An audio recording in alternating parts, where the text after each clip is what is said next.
Good afternoon and welcome to Sociology of Kinship. In today's lecture, we are going to talk about population, gender and politics.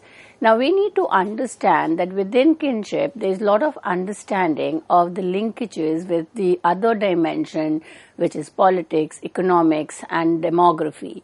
So when we try to understand the linkage between gender and politics, we tend to understand how these discourses have taken place specifically in the Indian context.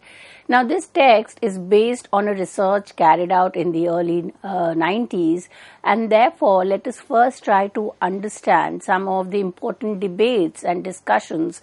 So 20th century was kind of a period when there were a lot of discussions around the rising population in India, and also the concern about women's empowerment, women's development. At the same time, there were political changes that were taking place, the formation of a kind of the marginal identity, caste-based politics, the issues of the Mandal Commission and the Ayodhya right. So there were a lot of concern about understanding how we make sense of the increase in fertility.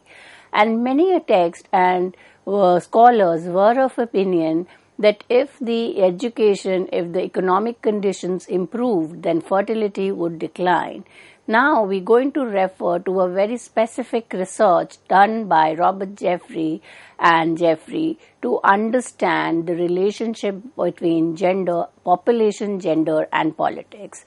So we begin with trying to understand, because the title itself talks about gender, that women in India specifically have been struggling for the oppressive patriarchal forces, the male-dominated society. And since age immemorial, they have been suffering inequalities in both the familial and the societal realm. Now, this lecture will focus on understanding of women's situation in the family amidst the structural gender inequality. So, though we have placed in within the larger series of kinship, what is emerging through the discussion is that family is kind of not only something which can be relegated to the private or the kinship domain, but it is equally connected to the political, demography and economic realm. So we will discuss in this lecture the extent to which young married women have the decision-making capacity or control over economic resources, reproductive choice, or authority to work outside home. So we will be kind of debating the very narrow understanding of empowerment. Does it imply that those who are educated or those who are working outside are more empowered than the women who are inside the familial domain? So earlier economic approach was largely subjected to the understanding of family structure based on inheritance or acquired property. So this will take us back to the previous lecture by Gary Becker, where we were trying to conceptualize how we look into the family and transformation within family. So much of the discussion was on time of understanding joint family as a co-owner of property, and where the inheritance right were decided among the members who were residing together. Now, when we look into the understanding of family from a feminist perspective, the gendered ideology and the age-based difference is imbued in the understanding of sociology. So gender not only takes into account the relationship between man and women, but will also count into the other dimension of stratification and hierarchy. Even the demography is clearly measured on the basis of trends like fertility rates, maternity rates, mortality rate, and there we kind of look into the very dominant role of women and the social position of women. So most of the earlier discourse on reproductive choice or the population control, the entire target were women, that women were kind of not in a position to take decision about reproductive choice.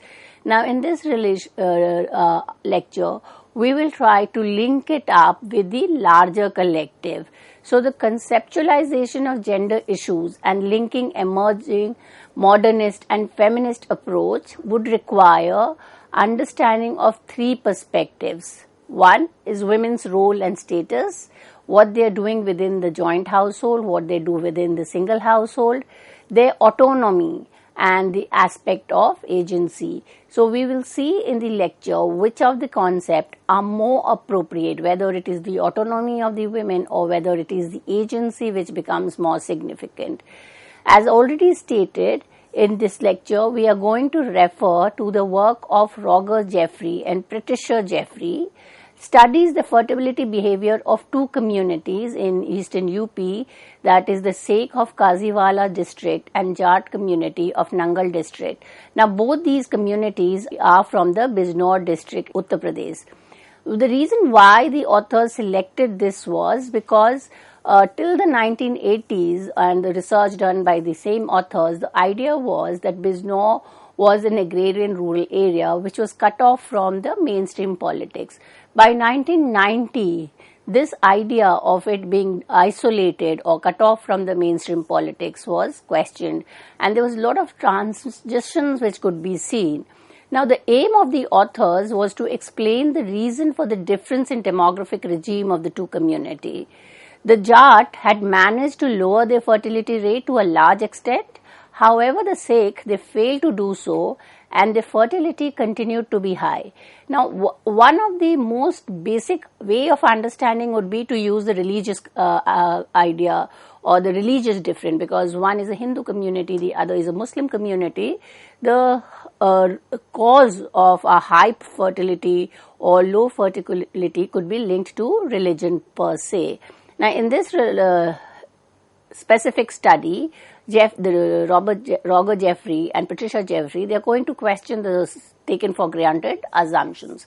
And they are of opinion that the difference in demographic regime of the two communities results from a number of factors. The first is the different economic rationality, the difference in gender politics of the households, what is getting negotiated within the four realms of the house. The third is difference in the extent of empowerment of women through schooling. So education becomes an important criteria for measurement of the empowerment, and because women are more educated, the idea is that they would be able to take control of their reproductive choice and would be able to lower the fertility rate.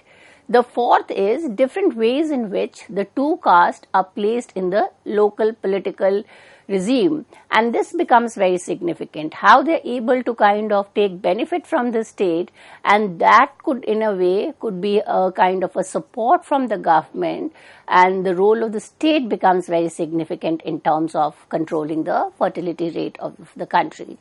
Now, when we look into the study by Jeffries, we see that they attempted to investigate how the difference in gender relation influence the difference in fertility relations. So this becomes very important, what's going within the household and what's also going in the economic and political realm. The authors have identified three different factors in measuring the differences in gender relation. The first is girls' schooling, how much of the education of girls are supported by the family and supported by the state. Number two, women's empowerment in economic and productive activities, that is the feasibility of women to move out of the domestic realm and work in the public domain. And third, the distance women move away from their natal kin when they marry. Now, most of North India is patrilineal society, and that patrilocal implies that on marriage, the girls are supposed to move to their husband's relative's house. Now, this distancing is very significant. In many parts of the North India, the distance between the natal home and her marital home should be good enough. Now, that is taken as a criteria which could be enabling or disabling for women to take support of her natal kin in making decisions. The work of Jeffrey indicates the importance of political economy in understanding reproductive behavior of the marginalized group. So basically the economic approach is kind of looking into rationality. Now rationality does not kind of get implicated or not experienced by everybody in the same way. So what we need to do is to look into how it impacted the women within the household from a cultural specific perspective. So when we look into these criteria of the difference in the fertility rate and how the demography was kind of impacted by the gender relations, the first thing that we need to understand is the role and status of women. Now, women's schooling, her economic role and her position in the household are powerful predictors of her control over male and her own independence. Other variables also impact demographic change, and these factors are age of women in relation to the spouse's age, so the difference between the bride and the groom, and less the difference, the data collected from the study suggests that the less the differences, the higher the status of the women. The women's status can be defined as low, medium and high depending on husband's education, income, access to mass media and own contribution in decision making. So there are a number of factors that kind of work together. It's not kind of very simple by just using one indicator to suggest that it is a high status or low, but there are a number of indicators when used together determines the role and status of women. Now, if we look into this is kind of one approach to understand the relationship between demography and gender. This approach that is focusing on the status and role of the women has been kind of subject to criticism, and it has been criticized on the ground that they consider individual characteristic as the main cause of difference between men and women, ignoring the structural inequalities faced by all women. So the status is kind of role could be at an individual level, but there are certain structural inequalities which is experienced by women across caste and class. Secondly, the meaning of the indicators are not explained but are assumed to be self-evident based on the European and American experience. There is also tendency to ignore the issue of power and conflict on the basis of gender and age stratification. So we are then going to refer to one of the important study which looks into the idea or the relationship between demographic outcome and how there is variation in India. One of the important study was done by Dyson and Moore. Now, Dyson and Moore used the indicators of women's status and demographic outcomes, and they were of opinion that this kind of varies in India. And they used the kinship system as indicator to approach issues of women autonomy. And what is autonomy? Autonomy is the capacity to manipulate one's own personal environment. That is the capacity to take decision about one's own life. Whether it is related to participation in the economic process or the decision to have child or the decision to kind of even the choice of conjugal partner. So that independence is kind of significant. Now, Dyson and Moore did a North and South comparison. They compared the pattern in North India and the pattern in South India, and the comparison was of opinion that there is a North Indian women are at a disadvantage, and what is responsible for the disadvantage of the women? It is the kinship system. So in many of these lecture in the series on sociology of kinship, I have done on the kinship pattern in North and South India, and we see that there are a number of anthropologists and feminist scholars who have kind of come up with the conclusion that North India is a patrilineal, patrilocal society. The kinship is based on the agnatic kin, and because of that, the gender relations are more unequal than compared to South India, which is based on Dravidian kinship, and in this, the preference is more towards, say, matrilineal or cognatic kinship, and the gender relations are comparatively egalitarian. So the North Indian women face more control over their sexuality through arranged marriages to strangers and norms of wheeling and avoidance, share residence with in-laws and less involved in wage labor, and they have weaker property rights. So these are some of the conditions under which the idea that women in North India are kind of hierarchically less or the status is low compared to South India. North Indian women also have more kind of the higher fertility rate than South Indian women, and a high female mortality rate. Dyson and Moore consider these demographic outcomes reflecting the difference in women's autonomy. So the more the autonomy, in higher chance of women being able to control her fertility and medical care. So there is a kind of a linkage between the kinship system, gender relation and demographic outcome. Now the theory of Dyson and Moore has been again criticized, and Patricia Jeffrey and Roger Jeffrey are of opinion that women in South India do not have autonomy on various indicators just like women in other part of the country. So the argument is that though the kinship system may be kind of more supportive of a egalitarian gender relation, it's not that the South Indian women are comparatively more autonomous than the North India. Autonomy in the field of education, that is length of schooling and literacy rate, but their position in decision making and mobility is same. So it could be that the literacy rate of, say, South Indian women are higher than in the North India, but on other criteria, that is whether they play a dominant role in the decision making within the household and their mobility, it could be same as we see in North India. Therefore, what kind of comes to the conclusion of the criticism is that education is not necessarily an indicator of autonomy. That is, a woman can be highly educated, but yet she may not have autonomy or her freedom to take decision about her own life. And here the example is from Maharashtra, where it's saying that there is an increase in girls' education, but a decline of the autonomy.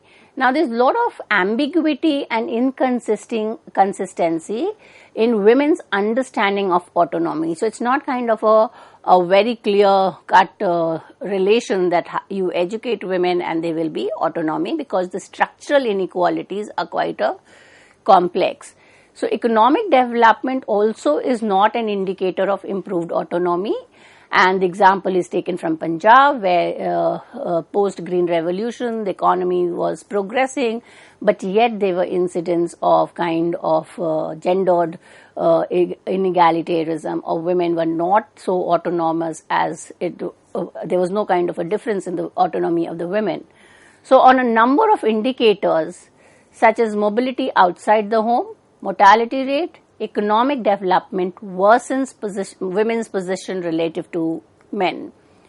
Another limitation of Dyson and Moore's study is that the unit of study is large. It is not clear whether the variable which differentiate these large units also make difference to the individual women within them. So you are kind of arriving at a generalization.